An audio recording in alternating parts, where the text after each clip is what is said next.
ఉద్యమం ఈరోజు గల్లీ స్థాయికి పడిపోయింది. దీనికి ఎవరు బాధ్యులు? బహుజన సమాజ్ పార్టీ జాతీయ నాయకత్వం ఎవరు వహిస్తున్నారో వాళ్ళే బాధ్యులు. ఆ నాయకత్వంలో పనిచేస్తే ఈ గల్లీలో కూడా బాబాసాహెబ్ ఉద్యమం ఉండదు అనే ఉద్దేశంతో ఆ ఉద్యమాన్ని బతికించుకోవడం కోసమే రాజాధికార ఉద్యమం ముందుకు తీసుకెళ్లడం కోసమే నిర్ణయం తీసుకున్నాం.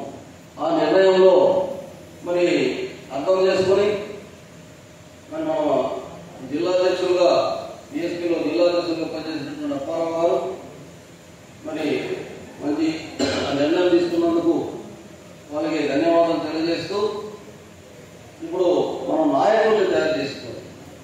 మన నాయకులు లేరు. నాయకులు ఎందుకు లేరు నేను చెప్తాను. మరి ఎందుకు లేరు, దానికి ఎవరు బాధ్యులు? ఆ పొరపాటుని, ఆ లోపాన్ని మనం సరిచేసుకోకపోతే భవిష్యత్తులో మన తల్లినా కొట్టినా హింసించినా ఏం చేసినా కూడా మన భూములు లాక్కున్నా మన ఉద్యోగాలు లాక్కున్నా ఎవరు మాట్లాడే వ్యక్తి ఉండరు. ఆ పరిస్థితి రాకుండా ఉండాలంటే మనం మన నాయకుల్ని మనం తయారు చేసుకోవాలి. ఈ ఉద్యమంలో నడిపించే నాయకులు తయారు చేసుకోవాలి. ఉద్యమంలో పనిచేసే నాయకుల్ని మనం గ్రామ స్థాయి నుంచి ఆ నాయకత్వాన్ని తయారు చేసుకున్నట్లయితే ఈ ఉద్యమం బలపడడానికి అవకాశం ఉంటుంది. ఈరోజు గల్లీలో ఉద్యమం మొదలైతే రేపు ఢిల్లీ వరకు ఈ ఉద్యమం బలపడుతుంది. దాన్ని నిలబెట్టాలి.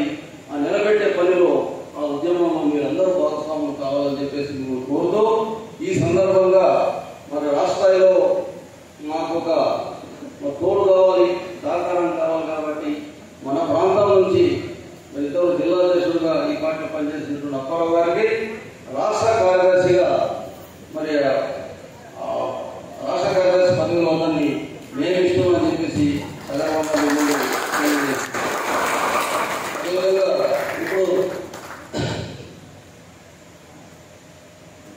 ఇప్పుడు మా బావగారు మరి రాష్ట్ర కార్యదర్శిగా అపాయింట్ కాబడినటువంటి అప్పారావు గారికి మరి ఒకేదో సత్కరించి పార్టీలో ఆహ్వానిస్తూ, అదేవిధంగా బావగారు ఉపన్యాసం ఇప్పుడు మొదలవుతుంది. ఆ ఉపన్యాసం అంటే ఉరుములు మెరుపులు, ఉరుములు ఎలా ఉంటాయో మెరుపులు కూడా అలాగే ఉంటాయి. ఆ ఉరుములు మెరుపుల ప్రతిరూపమే బాలగారు తాలూకా ఉపన్యాసం. అందుకు ఎందుకంటే ఆయన ప్రజా ఉద్యమంలో వచ్చినటువంటి వ్యక్తులు. ఈ దిక్కాలు ఐఐటిఎస్పీలో ఈరోజు ఉన్న నాయకులు ఎవరు ఆసామాసి నాయకులు కాదు. అది గుర్తుపెట్టుకోండి. పూర్ణచంద్రరావు గారు త్యాగం మామూలుది కాదు. ఆయన ఒక ఐపీఎస్ ఆఫీసర్. ఆయన డీజీపీ కేడర్లో రిటైర్ అయ్యారు. ఆయనకి ప్రతి నెల 12 లక్షల రూపాయలు జీతం కంపెనీలో ఇచ్చేది. అంటే సంవత్సరానికి ఎంత? 1,20,00,000. ఆ 1,20,00,000 ఎవరి కోసం మానుకున్నారు? ఆయన వదులుకున్నారు. ఈ ఉద్యమం కోసం దానం చేశారు. ఆయన కంట్రిబ్యూషన్ ఎంత? 1,20,00,000 సంవత్సరానికి. మరి మనం సంవత్సరానికి మనం ఏం దానం చేస్తున్నాం ఆలోచించాలి. సంవత్సరానికి ఎంత, నెలకి ఎంత, రోజుకి ఎంత దానం చేస్తున్నాం. అలాగే నా త్యాగం కూడా 8 సంవత్సరాల ఉద్యోగం వయసులోనే ఉద్యోగానికి రాజీనామా చేసి ఉద్యోగాన్ని బాబాసాహెబ్ అంబేద్కర్ యొక్క ఉద్యమం మహనీయుడు ఉద్యమానికి నేను ఆ ఉద్యోగాన్ని త్యాగం చేశాను, దానం చేశాను. అలాగే చాలా సమయం త్యాగం చేయగలుగుతున్నాను. 30 రోజులు పనిచేయగలుగుతున్నాను. కింద మైదాన ప్రాంతంలో మత్స్యకారులు బతుకులు అంటే మామూలు కాదు. అక్కడ అదాని ఆ ప్రాంతం నుంచి వెళ్ళగొడితే మరి అక్కడ మత్స్యకారులకి బతకడానికి సముద్రం ఉన్నారు. సముద్ర తీర ప్రాంత భూమిలో ఆధారం. మనం బతకడానికి అడిగి ఆధారం. మనలో ఇదే అదాన్ని అడవి నుండి గెంటేయడానికి మోడీ సహాయంతో అడవి నుండి గెంటేయడానికి కోసం మోడీ ప్రయత్నం చేస్తుంది. ఇదే మోడీ సహాయంతో అదానికి అక్కడైతే గంగవరం పోర్టు, ఆ గంగవరం భూముల్ని లాగి అదానికి ఒక చెప్పాడు. అక్కడ పోర్టు నిర్మించుకున్నాడు. ఇప్పుడు స్టీల్ ప్లాంట్ భూములు కూడా అదానికి ఒప్పగించడం కోసమే స్టీల్ ప్లాంట్ని ప్రైవేట్ పరం చేస్తున్నారు. ఆ భూమి కావాలా? 30,000 ఎకరాల భూమి ఉంది.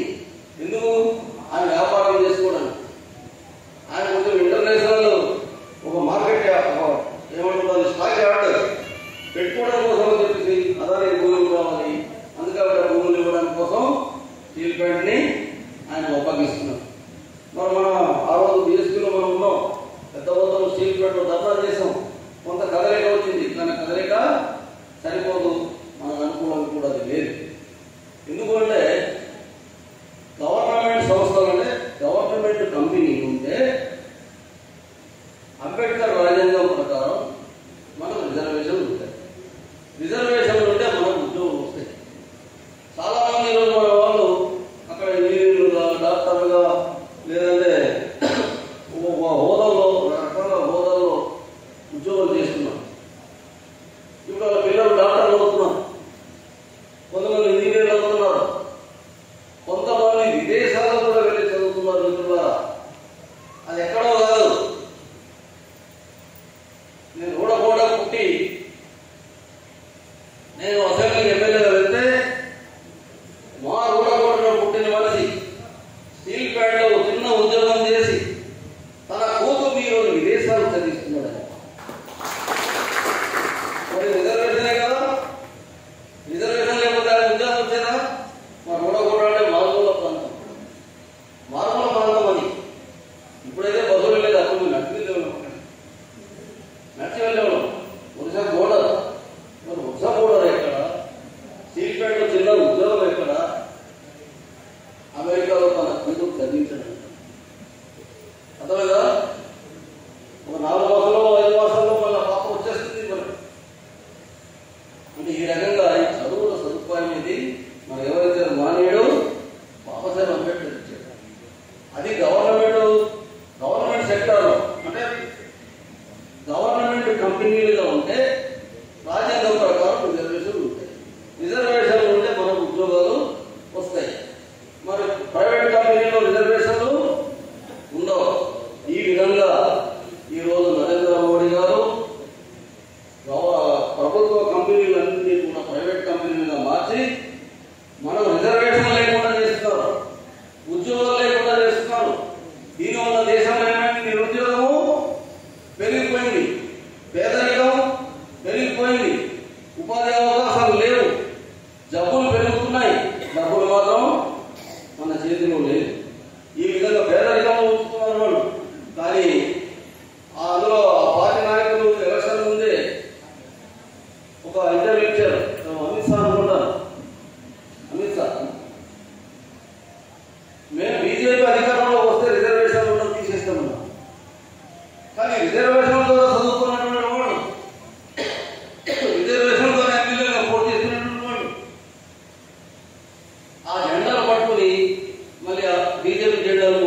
కాబట్టి మన భవిష్యత్తుకి ఏంటి, మన భవిష్యత్తు మన చేతిలో ఉంది, ఆ భవిష్యత్తు మీ చేతిలోనే ఉంది. అదేంటది? ఓటు హక్కు అనేటువంటి ఆయుధం. ఆ ఆయుధంలో టీడీపీ, బీజేపీ, వైసీపీ, అగ్రకుల పార్టీలు, అగ్రకులాల నాయకత్వంలో ఉన్నటువంటి రాజకీయ పార్టీలు ఏదైతే ఉన్నాయో ఆ పార్టీకి వ్యతిరేకంగా ఓటుతో మనం తిరగబడాలి. తిరగబడితేనే మనం జరుగుబాటు ఉంటుంది. తిరుగుబాటు లేకపోతే జరుగుబాటు ఉండదు. ఆ జెండాలు వచ్చినంత మనం బానిసలుగా ఉంటాము, పేదవాళ్ళగా ఉంటాము, కూలీలుగా ఉంటాము, మన గౌరవం ఉండదు, మనకేమో మర్యాద ఇవ్వదు. అందుకని ఇవన్నీ మనం ఉండాలి అంటే మనం చేయాల్సింది ఏంటి? ఆ పార్టీకి వ్యతిరేకంగా మనం ఓటు తిరుగుబాటుకు సిద్ధపడాలి. ఆ నిర్ణయం తీసుకుని ఇక్కడ నుంచి వెళ్ళాలని చెప్పేసి మిమ్మల్ని కోరుతూ మన ఉరుముల మేరకు ఉపన్యాసాన్ని మన ప్రొఫెసర్ పాల్ గారు